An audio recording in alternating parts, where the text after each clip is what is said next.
Graça e paz, meu irmão e minha irmã, uma boa noite para você e para toda a sua família. Hoje nós já estamos entrando no 13º capítulo do livro de Atos dos Apóstolos. Nós estamos vendo o nascedouro da igreja, o mover do Espírito Santo na vida da igreja por meio da vida dos apóstolos. É um privilégio nosso ver o agir de Deus, saber que a missão é de Deus e que nós somos instrumentos do Senhor, guiados e guiadas pelo Espírito Santo. E eu quero então te convidar para a leitura do texto, Atos, capítulo de número 13. Nos diz assim a palavra do Senhor. Barnabé e Saulo, a primeira viagem missionária. Havia na igreja de Antioquia profetas e mestres: Barnabé, Simeão, por sobrenome Níger, Lúcio de Cirene, Manaém, Colasso de Herodes. Aqui Colasso é como se fosse um irmão adotivo dele, né? O tetrarca, e Saulo.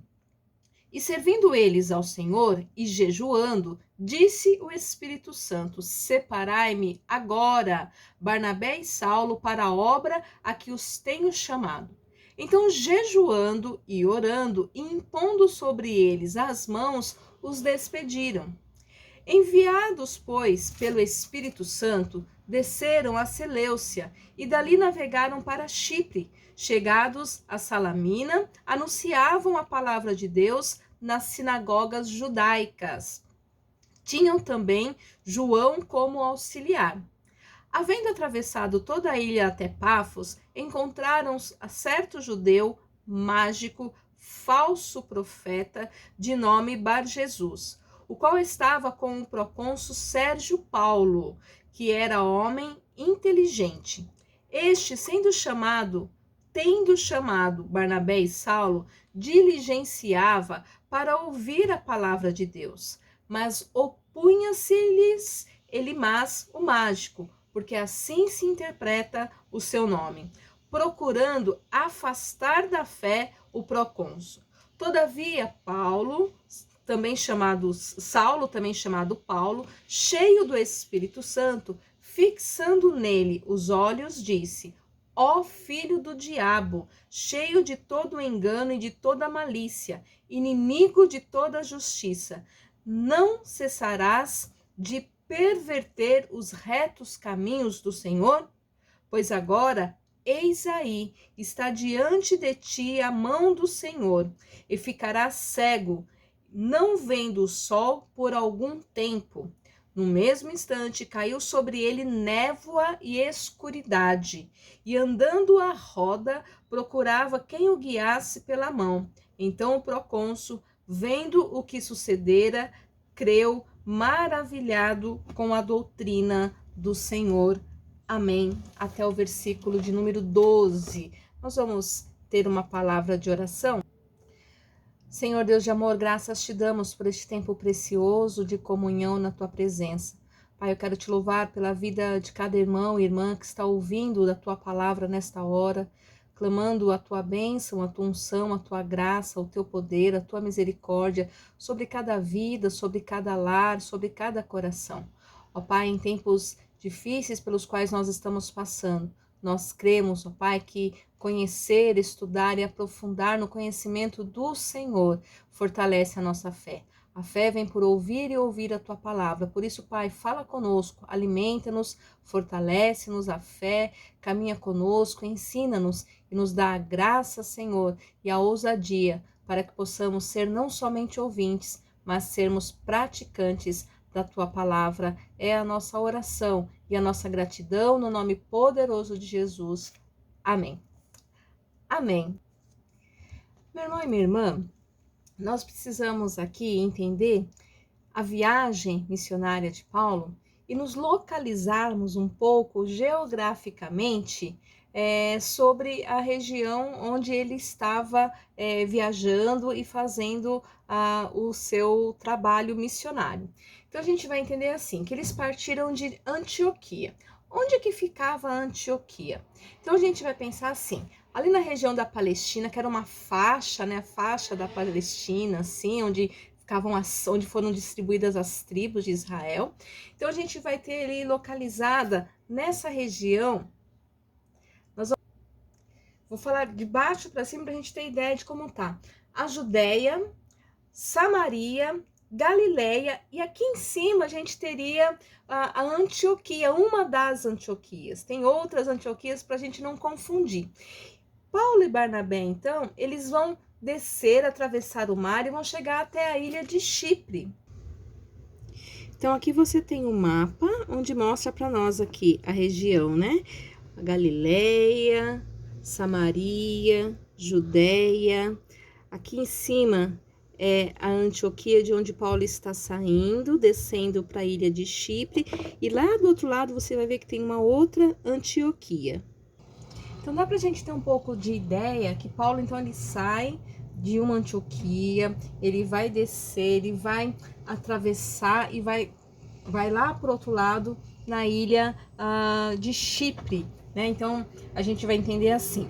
Algumas coisas importantes nós percebemos nesse texto, e está muito claro para nós, e aqui é interessante como eles enfatizam a importância e a necessidade do jejum e da oração na obra do Senhor, na missão, na vida da igreja.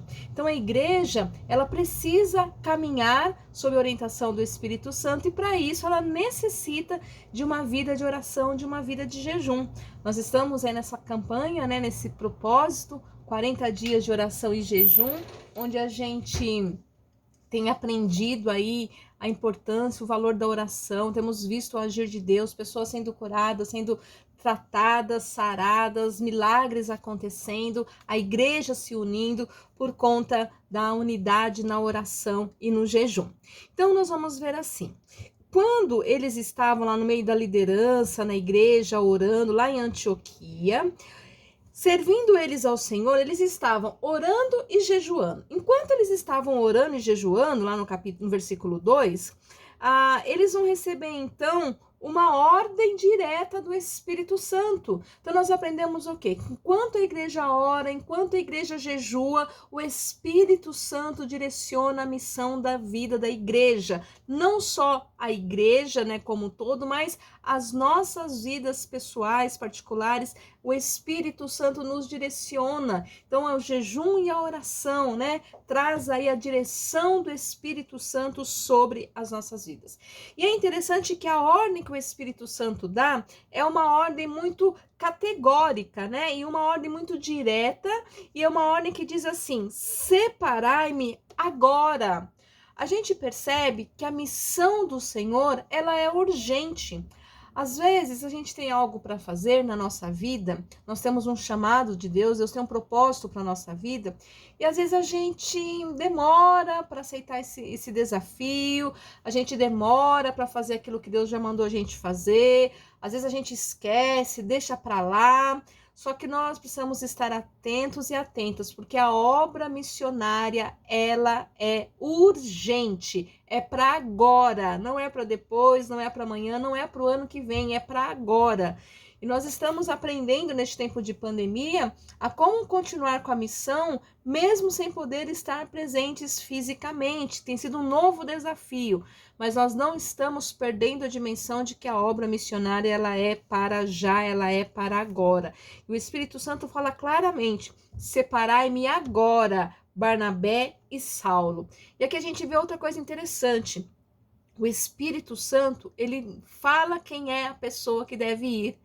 Porque às vezes a gente quer escolher a pessoa para ser desse ou daquele ministério, a gente quer escolher a pessoa que vai fazer, que a gente acha que vai ser melhor para realizar determinada atividade, determinado trabalho missionário, e o que nós precisamos deixar é o Espírito Santo conduzir, é o Espírito Santo que vocaciona, é o Espírito Santo que chama, é o Espírito Santo que orienta, é o Espírito Santo que mostra quem são as pessoas separadas para cada serviço que é exercido na vida da igreja, na missão de Cristo, porque a missão é do Senhor. Então ele é o Senhor da missão, é ele quem dirige a obra missionária. Então o Espírito Santo falou: é agora, porque é urgente, e eu quero Saulo e eu quero Barnabé, porque eu já tenho chamado esses dois, eu já estou chamando eles. Então eles sabem que a obra é para eles. E aqui a gente aprende uma outra coisa interessante. Tem pessoas que sabem que elas é que são vocacionadas, que elas é que são chamadas, mas elas não se dispõem, elas ficam se escondendo atrás de si mesmas e não se dispõem para serem instrumento nas mãos do Senhor. A gente se lembra lá do profeta Isaías, que vai dizer: eis-me aqui, Senhor, né? Envia-me a mim. Eu lembro quando eu era mais jovem, eu ficava tentando entender o que significava envia-me a mim, como assim vai me enviar para mim, né? Que história é essa? Mas na verdade ele está dizendo assim: envia eu, né? Me envia, né? Que pra gente, às vezes as traduções ficam diferentes, mas envia-me eu, eu quero ir, né? Eu quero fazer parte da missão, envia-me, Senhor. Então o profeta ele se coloca dessa forma, né? E aqui a gente está vendo que o Espírito Santo direciona. Eu penso que é um chamado para a igreja precisa ter essa disposição do profeta Isaías, ou simplesmente ouvir o chamado do Espírito Santo, porque eu tenho certeza que hoje o Espírito Santo, né, em pleno dia 17 de março de 2021, o Espírito Santo tem chamado nas nossas igrejas homens e mulheres comprometidos e comprometidas com o evangelho do reino de Deus para serem instrumento nas mãos do Senhor.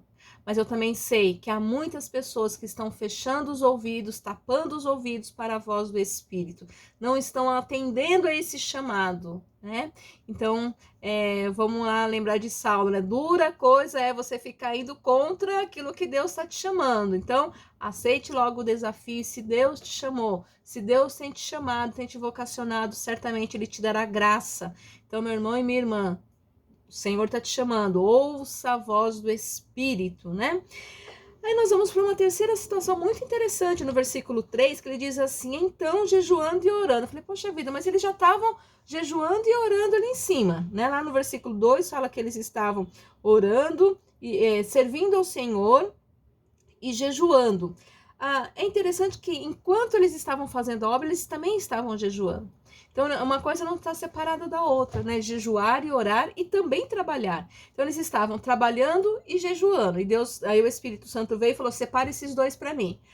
Antes desses dois irem, porque o Espírito Santo já separou, então pode mandar. Não. Antes deles irem, deles serem enviados, mais uma vez a igreja, então, jejua e ora e impõe sobre eles as mãos antes de os despedirem. Porque aquele que vai realizar a missão do Senhor, ele tem que ir debaixo da graça, ele tem que ir debaixo da bênção. Isso é muito importante, é muito sério, isso traz uma cobertura espiritual sobre a vida do missionário. Ah, mas pastora, todo mundo tem o compromisso missionário, todo mundo tem que anunciar Jesus. É verdade, todo mundo tem que anunciar Jesus, né? Tem um cântico que diz assim: todo mundo, todos devem ter alegria de viver, né? E certeza de morar no eterno lar. Todo mundo deve conhecer quem é Jesus. Todo mundo deve conhecer quem é Jesus. Nós que já conhecemos, que conhecemos a mensagem da cruz, como nós o aprendemos no domingo, o que Jesus fez por mim e por você lá na cruz do Calvário, nós temos o compromisso ético cristão de sermos anunciadores e anunciadoras dessa palavra. Amém? Isso não se discute, esse é o nosso compromisso individual e pessoal. Mas aqui nós estamos falando de uma missão da igreja. Então, a igreja tem uma missão. A igreja de Antioquia, a liderança da igreja de Antioquia da Síria, está aqui enviando os missionários para outra região, para outra cidade. Então, eles estão indo em nome de Jesus, mas eles estão indo sob a bênção da igreja, sobre a cobertura espiritual da igreja, porque a igreja continua em jejum e oração, orando, intercedendo pela vida do missionário e da missionária. Meu irmão e minha irmã, é nosso compromisso orar pelos missionários, pelas missionárias, pelos pastores, pelas pastoras, porque nós estamos travando uma batalha espiritual, e a cobertura espiritual, ela é necessária, ela é essencial, ela é fundamental. E nós, como igreja, temos esse compromisso de orar pelos missionários, orar pelas missionárias, orar pela liderança da igreja, orar pelas pastoras, pela vida pastoral, pela família pastoral, pelos pastores, pelos bispos e bispas da igreja. Nós temos esse compromisso de oração. Então nós vemos aqui que eles, antes os missionários, que o Espírito Santo já tinha mandado enviar, mas antes deles enviarem, a própria igreja impõe as mãos, ora, jejua e os abençoa e depois os envia. A importância do envio. Se você notar, meu irmão e minha irmã, você vai perceber e trazer à sua memória que todo o nosso culto, nós temos ali no momento final esse momento de envio. Todo o nosso culto, né, quando termina o culto, eu vou impetrar a bênção, abençoar a igreja no nome do Deus Trino, Pai, Filho e Espírito Santo, para que a igreja saia. Nós temos que imaginar assim, nós estamos no templo, agora nós não estamos mais no templo físico, mas nós estamos no templo onde o Senhor está presente, que é nas nossas casas, e aí você acabou o culto, você como se você estivesse saindo para o mundo, sendo enviado para o mundo debaixo da bênção do Senhor, e nós devemos aprender, não fazer nada se não for debaixo da bênção do Senhor. Então eles saem, e aí eles atravessam, como nós vimos, né? A comitiva então contava com 3 participantes. No começo era o Paulo, o Barnabé e o sobrinho deles, o João Marcos. Esse último aqui, o João Marcos, ele vai acabar desistindo, né? Ele vai mudar ali num determinado momento, ele vai parar, né, a sua obra. A gente vai ver isso mais para frente. Mas a viagem ela teve início mais ou menos entre o ano 46 e foi até o ano 48, então quase que 2 anos, ou aproximadamente 2 anos de missão, ao fim dos quais Paulo e Barnabé retornaram para Antioquia da Síria. Então a gente viu naquele mapinha que eles descem lá da Antioquia da Síria, eles vêm para Chipre, eles vão subir para as cidades que estão ali, vão para Pérgamo, eles vão para outra Antioquia que está aqui desse lado, depois eles voltam de novo para a Antioquia da Síria. As principais regiões que eles visitaram, então, foi a ilha de Chipre, né, na Salamina e Pafos, como diz o texto bíblico aqui para nós. Eles foram em Chipre, lá no versículo 5, chegaram em Salamina, e depois eles vão chegar até Pafos, tá lá no versículo de número 6, na Panfilha, Antioquia da Pisídia, que também é lá do outro lado, subindo, tá bom? Se você ficar em dúvida, volta o mapinha lá que você vai ver direitinho. Galácia do Sul, que é Icônio, Listra e Derbe. Então, as cidades que eles visitaram, e logo em seguida eles vão então voltar, né? Depois desses 2 anos de missão lá, eles vão voltar. E o que vai acontecer então? A gente vai ver aqui, lá em Pafos, né? Então, chegados a Salamina, anunciaram a palavra de Deus nas sinagogas judaicas, e tinham também o João junto com eles. Havendo atravessado toda a ilha até Pafos, encontraram certo judeu mágico, falso profeta de nome Bar-Jesus. Então, é muito interessante a gente perceber que existe falso profeta. E, às vezes, esses falsos profetas estão dentro das igrejas. E o falso profeta, ele tem um papel importante para o inimigo, que é atrapalhar a missão da igreja de Cristo. Então, nós vemos aqui que esse falso profeta, ele era amigo do procônsul. Era interessante para Paulo, e a gente vai ver isso no chamado de Paulo, lá no finalzinho do livro de Atos, a gente vai chegar lá, mas a gente vai ver nessa caminhada que Paulo, ele tinha que falar com as autoridades. Ele tem um papel muito importante aqui no evangelho, que ele não está só falando com as pessoas simples dos vilarejos, mas ele chega nas autoridades, ele chega nas pessoas que têm nome, que têm uma certa sobressaência na cidade, porque essas pessoas vão ajudar, né, a fortalecer esse evangelho. O texto deixa muito claro para nós, fala que ele era um homem inteligente. Isso é muito bom, porque às vezes, imagina, pregar o evangelho é coisa pra gente louca, pessoa que não pensa direito, né? E aqui a gente vê que não, são pessoas instruídas, pessoas inteligentes, pessoas que Deus deu capacidade, pessoas que estão ali entendendo, né, a veracidade do evangelho e crendo no poder do evangelho. Mas para que esse homem, né, não recebesse essa palavra, o inimigo colocou, né, o diabo, né, colocou ali um homem para enganar o povo. Esse homem enganava, ele era um mágico, e a gente sabe que a magia é uma coisa que fascina. Qualquer brincadeira que você faz de mágica aí com as crianças, né, de esconder moeda, pegar atrás da orelha, né, todo mundo já viu essa, pegar carta, enfim. Muitas pessoas já viram fazer, da sua mão surge uma flor. Então a gente vê essas mágicas, a gente acha interessante, olha, algo que surgiu, algo novo. Então é uma coisa que fascina. Por isso, o inimigo usa essa estratégia para tentar tirar a concentração do povo e levar o povo a não prestar atenção em Paulo e Barnabé, mas tentar prestar atenção em outras coisas. E esse homem, então, ele tenta afastar, né? Então o objetivo dele é bem específico no versículo 8. Procurando afastar a fé do procônsul, né? E aí Paulo, ele percebe isso com muita ousadia e com muita coragem, ele olha para aquele homem nos olhos, cheio do Espírito Santo. Vocês se lembram a importância do missionário estar coberto em oração e estar debaixo da bênção, né? Ele fixando os olhos nele disse, ó filho do diabo. Então, Paulo olhou para a pessoa ali dentro da igreja, né, no templo, quando ele estava pregando, e falou, filho do diabo, o que você está fazendo aqui dentro da igreja, né, atrapalhando? Cheio de todo engano e de toda malícia. Meu irmão e minha irmã, misericórdia. Nós precisamos ficar atentos, porque era dentro lá do templo que essa pessoa estava, né? Onde ele estava pregando lá, para que ninguém cresça, ele estava ali fazendo a sua magia, para atrapalhar a palavra de Deus de chegar nos corações e as pessoas serem salvas, né? Então, cheio de todo engano e malícia, inimigo de toda justiça, não cessarás de perverter os retos caminhos do Senhor? Quer dizer, você não vai parar com isso, de ficar atrapalhando a obra do Senhor, né? E aí, Paulo, então, dá uma palavra para ele que, né, todo mundo ficou maravilhado, porque Paulo falou assim, olha, é o seguinte, de agora em diante você vai ficar cego, não vai, a mão do Senhor, eis aí a mão do Senhor sobre você, e você vai ficar cego e não vai ver o sol por algum tempo. E no mesmo instante caiu sobre ele uma névoa, uma escuridade, ele começou a rodar, né, eu creio que procurando alguém que pudesse pegar na sua mão, que pudesse ajudá-lo naquele momento. E vendo isso, o procônsul, que tinha acontecido, né? Ele então creu, maravilhado com a doutrina do Senhor. E aqui eu achei muito interessante, né?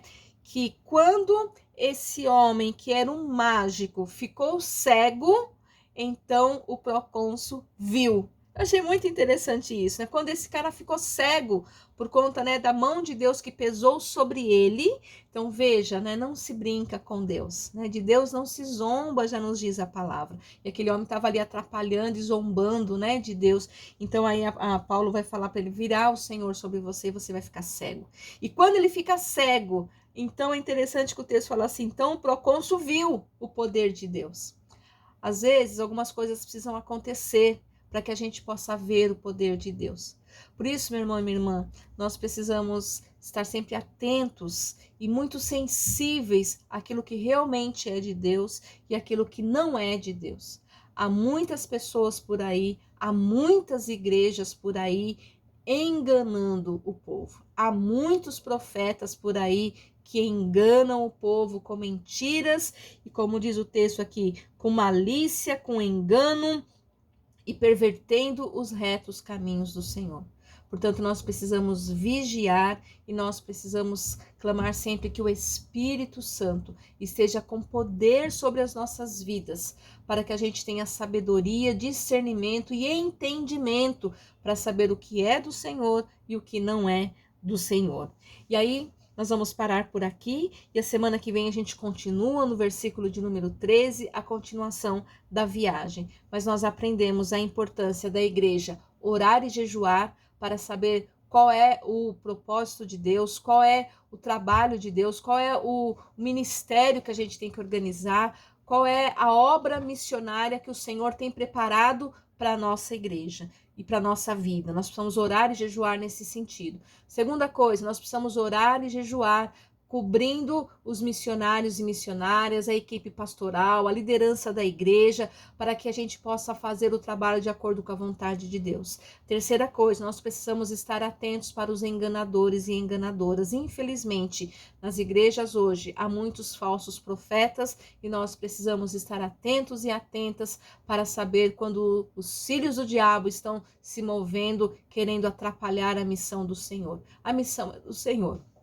Que a gente possa ter essa sabedoria, essa sensibilidade à voz do Espírito, para que a gente possa anunciar o Evangelho de tal forma que as pessoas que estão aí cegadas... É interessante que o texto aqui fala que o Elimas ficou cego e o procônsul viu, porque era ao contrário, o Elimas ele enxergava, mas o procônsul ele estava cego para as coisas de Deus, né? E agora a coisa se inverteu. Hoje ainda há muita gente que está cega para as coisas de Deus, porque há engano no meio. Então nós precisamos orar ao Senhor para que todo engano saia, toda mentira saia e o povo comece então a enxergar o poder de Deus, a grandeza de Deus. Que Deus nos abençoe. Vamos ter uma palavra de oração? Pai, graças te damos por este tempo de comunhão, por este tempo de adoração, por este tempo de aprendizado. Clamamos ao teu Espírito Santo que continue falando a cada mente, a cada coração, nos dá sabedoria, abre, Senhor, os nossos olhos, ó Pai, que possamos enxergar sempre além da letra aquilo que o Senhor tem preparado para cada um de nós. Fala conosco, ó Pai, a cada